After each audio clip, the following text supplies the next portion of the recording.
এই বাক্য আমাদের জীবনে খুব গুরুত্বপূর্ণ, এবং এখানে আমরা যারা আছি সবাই খুব মনোযোগ সহকারে, সাইলেন্ট সহকারে আমরা শুনবো। যোহন 6:53। যোহন 6:53। যিশু তাদের বললেন, আমি তোমাদের সত্যি বলছি, তোমরা যদি মানবপুত্রের মাংস না খাও ও তার রক্ত না পান করো, তাহলে তোমাদের মধ্যে জীবন নেই। হালেলুয়া, জয় যিশু। যিশু তাহাদিগকে কহিলেন, সত্য সত্য আমি তোমাদিগকে বলিতেছি, তোমরা যদি মনুষ্যপুত্রের মাংস ভোজন ও তাহার রক্ত পান না করো, তোমাদিগতে জীবন নাই। তোমাদিগতে জীবন নাই। কতজনা অমরত্ব লাভ করতে চান? অমরত্ব লাভ করতে চান কতজনা? যুগ যুগ ধরে ঈশ্বরের সঙ্গে বাস করতে চাই আমরা। ইয়েস আর নো? ইয়েস আর নো? সবাই চান তো ঈশ্বরের সঙ্গে যুগ যুগ ধরে বাস করতে? কেমন করে বাস করতে হবে, কেমন করে এর প্রসেস, সব আমরা জানি। কিন্তু এখন তিনি শুধু একটা কথা বলেছেন, যদি তোমরা এখন মনুষ্যপুত্রের সঙ্গে যুগ যুগ ধরে তার ছেলে হয়ে, তার পুত্র হয়ে, তার কন্যা হয়ে তোমরা যদি যুগ যুগ ধরে বাঁচতে চাও, তোমরা তার সঙ্গে থাকতে চাও, তোমরা তার সঙ্গে উঠা বসা করতে চাও, তাহলে তার মাংস তোমাদের ভোজন করতেই হবে। হালেলুয়া। তাহলে মাংস আছে নাকি আজকে এখানে ভোজন করার জন্য? কতজন মাংস এনেছেন? মাংস কি? প্রভু বলেছে তার মাংস ভোজন করতে হবে। মাংস কি? এখানে মাংস কি? রুটি। আমরা জানি যে প্রভু রুটিটাকে দিয়ে কি বলেছিলেন, এ আমার শরীর তোমাদের জন্য দেয়া হলো। রুটিটা কি তাহলে কার সঙ্গে তুলনা করা হয়েছে এখানে? হ্যাঁ, প্রভুর শরীরের সাথে। প্রভুর শরীরটা কি? শরীরের সঙ্গে কার তুলনা করা হয়েছে? সে তো সেই জায়গায় আমি যাচ্ছি। রুটি, মাংস, মাংস, রুটি। রুটি, মাংস, প্রভুর দেহ, এই তিনটে একই তো? রুটি, মাংস, প্রভুর দেহ, এই তিনটে একই। এই তিনটেই কার সঙ্গে তুলনা করা হয়েছে? এই তিনটে অনন্ত জীবন হচ্ছে না। এই তিনটি কার সঙ্গে তুলনা করা হয়েছে? ঈশ্বরের বাক্যকে। ঈশ্বরের বাক্যকে, বিশ্বাসকে। কারণ যে কেউ এই বাইবেলের বাক্যকে খেয়ে নেবে, সেই বেঁচে থাকবে যুগ যুগ ধরে। হালেলুয়া। কারণ বাইবেল কি বলছে? মানুষ কেবল রুটি দিয়ে বেঁচে থাকে, মানুষ কেবল খেয়ে খেয়ে বেঁচে থাকে, মানুষ বরং খেয়ে মারা যায়।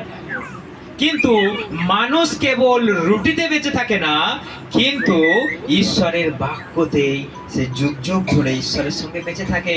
এটাই হচ্ছে ঈশ্বরের বাক্য, এটাই হচ্ছে জীবনদায়ী মান্না।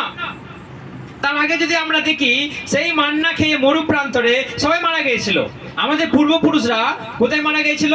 সেই সিনাই পর্বতের নিচে। তাদেরকে মান্না দেওয়া হয়েছিল, তাদেরকে মাংস দেওয়া হলো, সবাই খেলো আর মারা গেল, তারা কেউ আর বেঁচে নেই। কিন্তু প্রভু যীশু খ্রিস্ট এসে বলছে, নিজের শরীরকে দিয়ে বলছে, এ তোমাদের জন্য স্বর্গ থেকে নেমে এসেছে। আপনারা যদি পড়েন 49:50, আমি সেই জীবন খাদ্য। আমি নেমে এসেছি কোথা থেকে? স্বর্গ থেকে। তোমরা আমাকে খেয়ে নাও, তোমরা অনন্তকাল বেঁচে থাকবে। হালেলুয়া। তাহলে তার এই সহজ সরল একটা জিনিসই যদি আমরা বেঁচে থাকতে চাই, তাকে গ্রহণ করতে হবে, তাকে আমাদের খেয়ে নিতে হবে, তাকে আমাদের বিশ্বাস করতে হবে, এই বাক্যকে আমাদের পড়তে হবে, আর সেই মতো চলতে হবে। শুধু পড়ে নিলেই হবে না, শুধু পড়ে নিলেই হবে, শুধু পড়ে নিলেই হবে। আপনি লাইব্রেরিতে যান, বাইবেলও সেখানে পাবেন। অনেক মানুষ সেখানে নিয়ে একটু করে পড়ে নিচ্ছে। অনেক বইয়ের মাঝখানে বাইবেলও আছে, সেখান থেকে খুলে কেউ একটু পড়ে নিল, ও এটা আমি তো যিশুকে জানি, বাবা মরাকে জীবিত করতে পারে।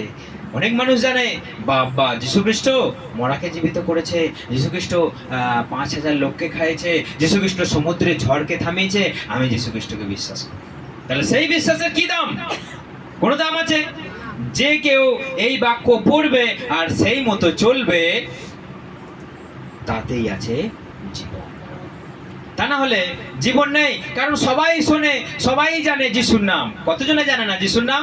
খুব কম জনে জানে না। এখন অধিকাংশ পাড়ার অলিতে গলিতে শহরের ভেতরে ভেতরে যিশুর নাম প্রচার হচ্ছে। সবাই শুনে নিচ্ছে, ও যিশু, ও ঠিক আছে, ওটা তো ইসরায়েলের, ওটা তো ইসরায়েলের দেবতা, ইসরায়েলের ঠাকুর, যিশু ঠাকুর। কি ওটা? ইসরায়েলের যিশু ঠাকুর। আমরা চিনি তো, আমরা জানি তো, বাবা বিরাট ক্ষমতা। তাহলে সেই যিশু ঠাকুর আর এই যিশুর মধ্যে তফাৎ কি? কিসের তফাৎ? তফাৎ হচ্ছে এখানে, যে কেউ তার বাক্য শুনবে আর পালন করবে সেই অনন্ত জীবন। হালেলুয়া! কারণ শুধু যিশু যিশু করে লাভ নাই বাবা,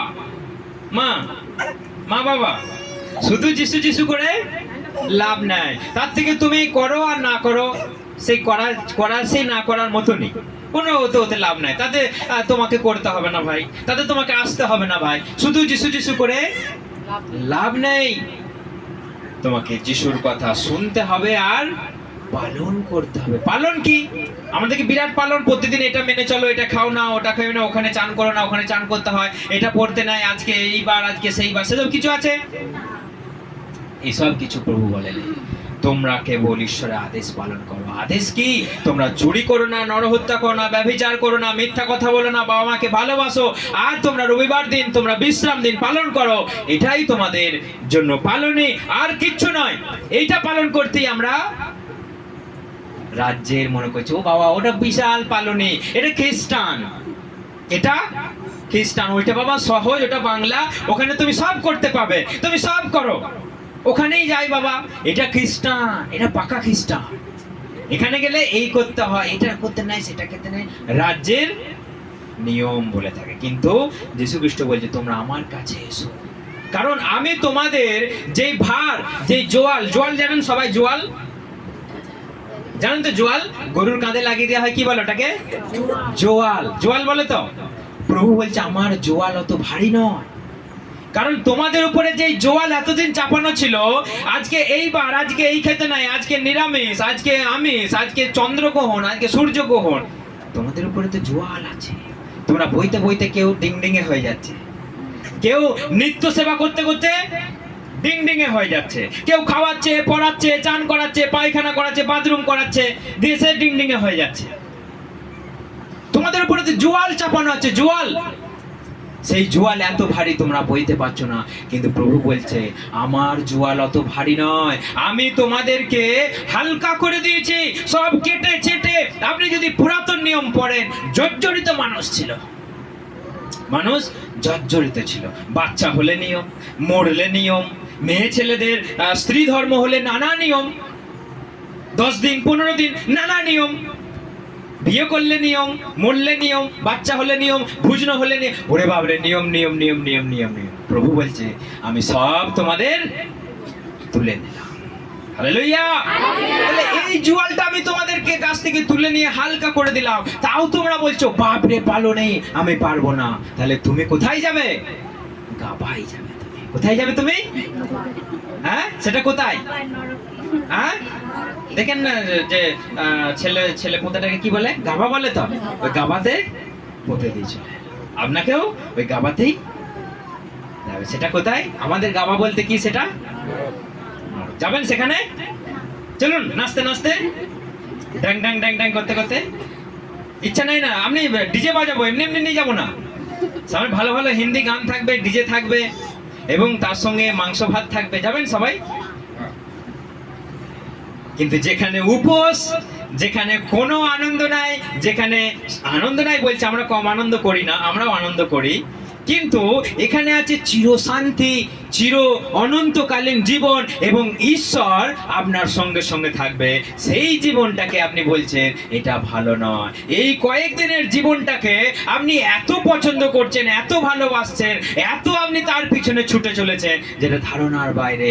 আর সেই আনন্দের মাঝখানে আছে গাবা। কি আছে? ধুক করে ঢুকে গেলেন, বাস, আর উঠে আসার ক্ষমতা নাই। কে আছে সেখানে? পারবে আপনাকে উঠিয়ে আনতে সেখানে? কারণ যীশু খ্রিস্ট বলছে আমি তোমাদের নরকের হাত থেকে ছিনিয়ে এনেছি, পাপের হাত থেকে, শয়তানের হাত থেকে, মৃত্যুর হাত থেকে আমি তোমাদেরকে বাঁচিয়েছি। তোমরা আমাকেই পেছনে ফেলে চলে যাচ্ছ। তোমরা আমাকেই বলছো তোমাকে দরকার নাই, তুমি বিদেশী। হালেলুয়া। সেই জন্য যীশু খ্রিস্ট বলছে তোমরা আমার কাছে এসো, আমাকে খেয়ে নাও, তোমরা অনন্ত জীবন পাবে, আর তোমাদের কিচ্ছু লাগবে না, কোথাও যেতে হবে না তোমাদের। পাহাড়ের পর্বতে চড়তে গিয়ে হঠাৎ করে বান আসছে, ভাসি নিয়ে চলে যাচ্ছে, পরিবার শূন্য হয়ে যাচ্ছে, সেখানে যেতে হবে না। এখন যদি তুমি সেখানে দর্শন করতে যাও, তুমি প্রাণে ফিরে আসবে না। দেখেছেন কত মর্মান্তিক মানুষ মারা যাচ্ছে, কিভাবে জলে ভেসে ভেসে চলে যাচ্ছে, মর্মান্তিক এগুলো। তাহলে এইগুলো দেখে যখন হৃদয় আমাদের ভেঙে যাচ্ছে, তবুও মানুষের চেতনা হচ্ছে না, তবুও বলছে আমি পাহাড়ের কোণেই যাব, আমি দর্শন করেই ছাড়বো, সবাই মরে যাক, আমিও মরে যাই, দর্শন করব তবু ছাড়বো। কি লাভ? আপনি দর্শন করবার আগেই যদি আপনি মারা যান, কি লাভ? সেখানে কোনো লাভ আছে? কোনো লাভ নাই। সেই জন্য যীশু খ্রিস্ট বলছে দরজা বন্ধ করো, জানলা বন্ধ করো, আর প্রার্থনা করো, আমি তোমার সঙ্গে সঙ্গে থাকবো, আমি তোমার কাছে আসবো, আমি তোমাকে জীবন দেব। হালেলুয়া। দেখুন আমরা একটা বাক্য পড়ি, যে আমরা প্রথম করিন্থীয়, হঠাৎ করে গরম লেগে গেল নাকি?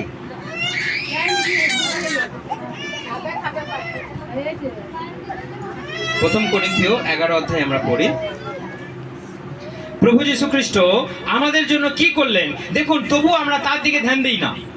আমাদের জন্য এত কিছু করলেন, তবু আমরা নিজেদের মতো চলতে চাই। দেখুন আমরা পড়ি 24 থেকে।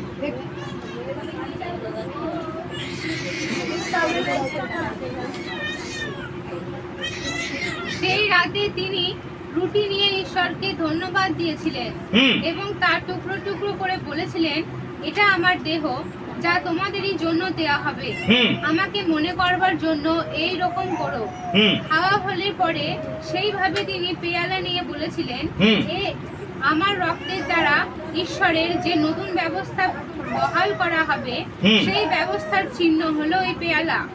তোমরা যতবার এর থেকে খাবে, আমাকে মনে করবার জন্য এই রকম করো। হ্যাঁ, দেখুন প্রভু যীশু খ্রিস্ট যেই রাতে তিনি শত্রুর হাতে ধরা পড়বেন, যেই রাত্রিতে তিনি মারা পড়বেন, ঠিক তার আগে তিনি বললেন, একটা রুটিকে নিয়ে বললেন, এ আমার শরীর তোমাদের জন্য দেয়া হবে। আঙুরের রসকে নিয়ে বললেন, এ আমার রক্ত তোমাদের জন্য দেয়া হবে। এ আমার শরীর, এ আমার রক্ত তোমাদের জন্য দেয়া হলো, যতবার তোমরা গ্রহণ করবে, তোমরা আমার মৃত্যু দিনকে স্মরণ করবে। হালেলুয়া। কি সেই মৃত্যু দিন? সেই মৃত্যু দিন তিনি আমার পাপ, তিনি আমার বোঝা, তিনি আমার রোগ তার কাঁধের উপর তুলে নিলেন, আর আমার অপরাধের জন্য তিনি তার নিজের শরীরকে চূর্ণ বিচূর্ণ করলেন। এইটা যদি আমরা স্মরণ না করি, ঘরে বসে যদি এইটা স্মরণ করতে না পারি, তাহলে আমরা আর কোথায় যাব? মরতে যাব, মরতে যাব। সেই আমরা ঝর্ণাতে মরতে যাব, সেই পাহাড় চাপা পড়ে মরতে যাব, সেই জল আনতে আনতে পা ফুলিয়ে আমরা মারা যাব। শুধু কি না, দেখুন তিনি এলেন আপনার পাপ, আমার পাপ, আপনার শাস্তি, আপনার যত বিচার, সব কিছু তার উপরে তুলে নিয়ে তিনি মারা গেলেন, তিনি ক্ষতবিক্ষত হলেন, তিনি আমাদের জন্য বিদ্ধ হলেন, তিনি আমাদের জন্য মারা গেলেন। যেটার জন্য আমাদের মৃত্যু ছিল অবধারিত, যেটার জন্য আমাদের নরক ছিল অবধারিত, সেইটা তিনি আমাদের জন্য তুলে নিলেন। হালেলুয়া। আমাদেরকে তিনি ফ্রি করলেন, আমাদেরকে তিনি আজাদ করে দিলেন, আমাদেরকে তিনি স্বাধীন করে দিলেন। যাও, তোমাদের মৃত্যু আমি তুলে নিলাম, যাও, তোমাদের কাছ থেকে অভিশাপ আমি তুলে নিলাম, তোমরা এবার স্বাধীনতায় ঘুরে নেবে। হালেলুয়া। তবু আমরা, আমাদের মধ্যে স্বাধীনতা নেই, তবু আমরা বলছি এই হচ্ছে তাই হচ্ছে, তবু আমাদের মধ্যে কোনো স্বাধীনতা নেই। সেই জন্য প্রভুর কাছে এসে আমরা স্বাধীনতা পাই, প্রভুর কাছে এসে আমরা আনন্দ পাই, প্রভুর কাছে এসে আমরা জীবন পায়। এবং তিনি যে আমাদের জন্য এত দুঃখ, কষ্ট, যন্ত্রণাকে সহ্য করলেন, শুধু আমাদের তাকে স্মরণ করা দরকার, শুধু স্মরণ করতে হবে। আপনাকে আর কোথাও যেতে হবে না, অনেক কিছু কিনে এনে আপনাকে নৈবেদ্য দিতে হবে না। কি করতে হবে? শুধু তাকে স্মরণ করুন যে তিনি আপনার জন্য মারা গেছে। ঘরের কোণে বসে, নিজের বাড়িতে বসে, সেখানে আপনার যেরকমই বাড়ি হোক, আপনার সেই ঘরে বসে, তক্তায় বসে, ঘরের কোণে বসে আপনি শুধু তাকে স্মরণ করুন। আর কিছু লাগবে না, আর কিছু লাগবে না। কোনো স্পেশাল ড্রেস লাগবে না, কোনো টুপি লাগবে না, কোন রকম কোন জায়গায় যে কিছু স্পেশাল কিছু ব্যবস্থাপনা করতে হবে, কিচ্ছু লাগবে না। শুধু ঘরের কোণে বসে আপনি বলুন, প্রভু তুমি আমার জন্য মরেছো, তুমি আমার পাপের বোঝা তুলে নিয়েছো, তুমি আমাকে জীবন দিয়েছো। হালেলুয়া, জয় যিশু। ঠিক আছে, আমরা এটা করবার আগে আচ্ছা ওকে একবার নিয়ে আসুন তো।